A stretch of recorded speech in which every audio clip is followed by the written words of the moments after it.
Welcome back, everybody. We've been in the last several podcasts talking about sales process and that kind of thing.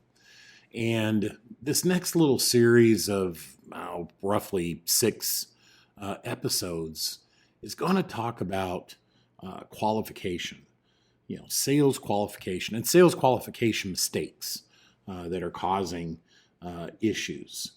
So, if you listen, I'm going to help you save some time. And some of this is going to feel quite uncomfortable. But let me say this. A full pipeline is not the same thing as a healthy pipeline. And I know that can feel a little uncomfortable. If you're a CEO listening to this and you've ever had that moment where the CRM looks great, but the revenue isn't showing up, there's a good chance you don't have a pipeline problem. You might have a sales qualification problem. My name's Anthony Nix, and I am the host of the Selling Point podcast and founder of Transformative Sales Systems. And today I want to break down sales qualification mistakes that inflate pipelines, destroy close rates, and turn forecasting into something that's just, it's akin to wishful thinking. And I'll give you a very practical way to tighten your qualification standards without turning your team into a bunch of robots or really making people uncomfortable. Now, this does hit CEOs pretty hard. And here's why it's so frustrating as the owner of a small or medium-sized business. You aren't sitting around. Your sales team isn't sitting around. People are working, meetings are happening, quotes are going out, follow-ups are being sent. The calendar is full when you look at it. Everybody feels very busy. So you look at the pipeline report and you think, okay, we should be okay. Then the month closes and you're not fine. The revenue that you were expecting didn't show up. And that gap between activity and actual outcomes is where weak sales qualification lives. Because pipelines can look full in two ways. It can be full of real opportunities that have proof behind them, or it can be full of deals that are basically just hope, optimism, and politeness on the part of the buyer. And unfortunately, most small and medium-sized business pipelines are a little heavier on the second one than anybody wants to admit. So let's define a sales qualification in a very simple way. Sales qualification is the discipline of requiring proof before you invest more time. And that's it. That's simple. It's confirming that a deal is honestly real, that there is an actual problem for you to solve, that it matters to the buyer, that there's an actual decision path that will be followed, that there is a timeline in place and a time at which they are going to purchase, and that there's next steps that both sides agree to. Without those things, it might be a conversation, but it is not a qualified opportunity. And when sales qualification is really loose, two bad things start to happen. And at the same time, your pipeline inflates and grows and huge opportunities start to show up in there. But the close rate drops, which means you've added all of these dollars of potential opportunities, but the percentage of them that you're closing has gotten smaller. You're getting the absolute worst of both worlds. All right, so let's think about this in the terms of mistakes, right? I'm going to give you a few mistakes that can lead to this kind of an issue, and we'll walk through each of those individually. So, mistake one, first one, confusing curiosity with buying intent. So, somebody asks a question, a client wants to dig in a little deeper and learn a little bit more. Well, that's just curiosity. There is no necessary buying intent at that point. A prospect can be curious and still never buy. They might be learning, they might be just benchmarking, they might just be killing time. They might be just getting 3 bids. I can't tell you how many times that's happened to sales teams that I have led in the past. And it's, these systems, and a boss said, go get me 3 competitive bids. They might be trying to just pressure their current vendor to give themselves some leverage to be able to negotiate lower pricing. They can be friendly and engaged and still not a buyer. But what happens in small and mid-sized business sales is friendly gets interpreted as serious, that there's a buying intent there. The rep leaves the call thinking, that went great. It was awesome. They move it forward in the CRM. They start forecasting it. They start counting it emotionally. They're emotionally attached to it. And that's where the wheels start to come off, because interest is honestly just cheap. Commitment is the rare commodity you're looking for. And sales qualification is the difference. Now, here's the second mistake that happens, and it's advancing opportunities through the stages in a CRM without proof. This is where the CRM becomes more of a filing cabinet or a database instead of a system. A rep has a decent first call, so they move into opportunity. Then the prospect says, send me something. So it gets moved into proposal. And now it looks like it's late stage, close to being closed. But nothing actually meaningful changed. The stage moved, but the deal didn't. That is pipeline inflation.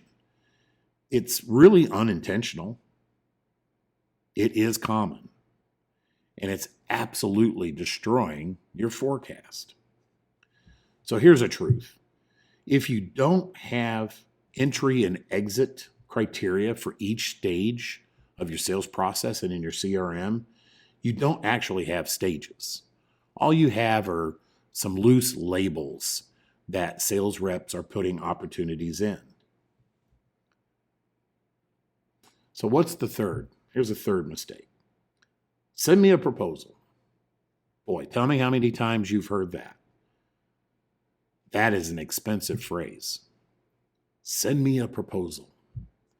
In a lot of small and mid-sized businesses, a proposal actually feels like progress, right? Salespeople love sending proposals because it feels like you're moving the deal forward. Prospects like requesting proposals because it feels like they're really doing something too. But a proposal is not a step forward if it is not connected to a decision. If you send a proposal too early, you lose control of the deal. You no longer have any leverage. It becomes a document floating around in their company with no context, no facilitation, and there's just no urgency. And then you get ghosted. And the rep says, I don't know what happened. They just went dark. No, they didn't go dark. They went shopping, or they deprioritized, or you never had a deal in the first place. Now, here's a simple standard that fixes a lot of this. No proposal goes out unless there is a scheduled proposal review meeting on the calendar. And that needs to be an absolute, happens every time. No exceptions. If they won't commit to reviewing it with you, they are not serious enough to spend your time on a proposal. Fourth, ignoring the buyer's decision process. Now, this is where deals get weird because the rep is often talking to someone who is really nice and helpful and seems interested, but not the one who can actually buy. Or they're talking to someone who can buy, but there's an internal process that they haven't uncovered. Maybe it goes through operations, or maybe it goes through finance. Maybe there's another partner involved. Maybe it has to go through a buying committee, or it could go all the way up to a board meeting. Maybe it has to go through a budget approval process. If you don't know how a decision will be made, you don't have a qualified deal. All you really had was just a nice conversation. And CEOs, this is why you get blindsided, because the rep thinks it's late stage. But in the buyer's world, it's still early and completely undefined. Sales qualification requires that you map the decision path, who decides, who influences, what steps, what criteria, and what is the timing. Now, mistake 5, vague timelines.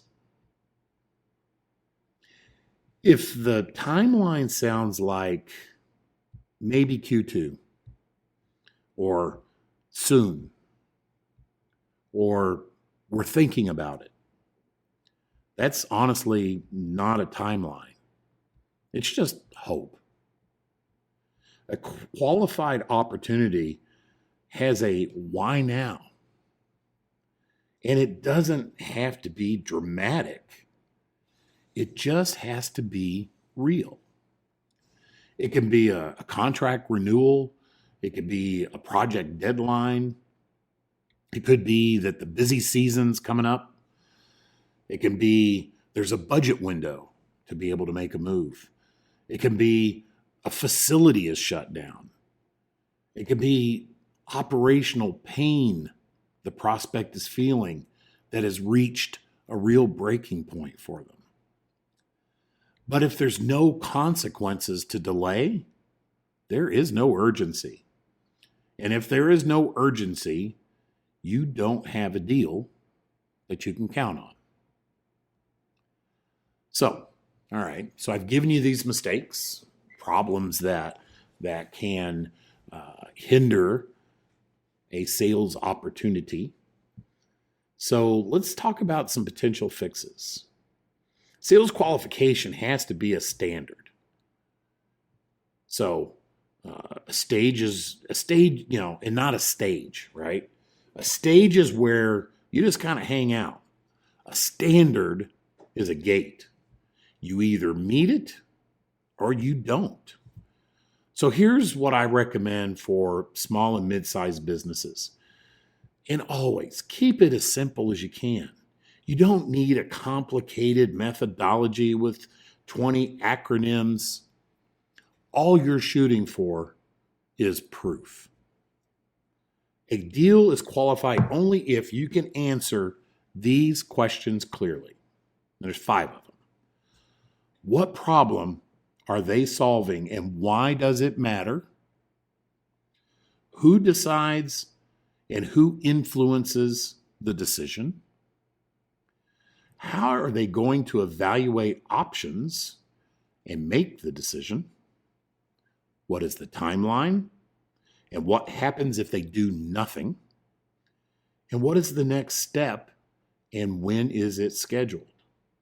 If you can't answer those, don't advance the deal. And yeah, you guys are absolutely right. I know what you're thinking. Your pipeline's going to shrink. Well, it's going to at first. But honestly, that's a good thing. because a smaller pipeline is full of real deals that are worth more than a giant pipeline full of fantasies. So if you want to take actions this week as a CEO or a leader in an SMB, here's what I'd do. First, I would redefine what your organization means by qualified. Write it down. Make it objective. Make it something your team can't fudge. They can't cheat on. Second, install stage gates. No advancement without proof. Third, enforce it in the weekly deal reviews. Not as a gotcha. You're not trying to shame anybody. Not as an interrogation, but as the standard that the company operates on, as a way to keep the pipeline robust and honest, truthful. If you can do that for 30 days, you're going to see an immediate change in pipeline health, sales cycle control, and your forecasting accuracy. So if your pipeline looks fine, but revenue keeps missing the mark, don't assume you need more leads yet. Start by tightening the sales qualification. Stop advancing deals that haven't earned it. Stop sending proposals out into the void, and stop guessing about timelines and decision processes. Clean pipeline equals predictable revenue. Now, if you want help implementing sales qualification standards and building a sales process for your team they can actually follow, that's exactly what we do at Transformative Sales Systems through our fractional sales management services. So if you'd like some help, reach out. We'll take a look at your pipeline. We'll look at your stage criteria and what needs to change first. And we'll do that all just in a quick conversation. All right. So we're going to talk about sales qualification for the next few episodes. So in the next one, we're going to talk a little bit about discovery and why discovery that feels like just small talk is one of the biggest reasons deals stall, price becomes the main objection. So that should be an interesting one.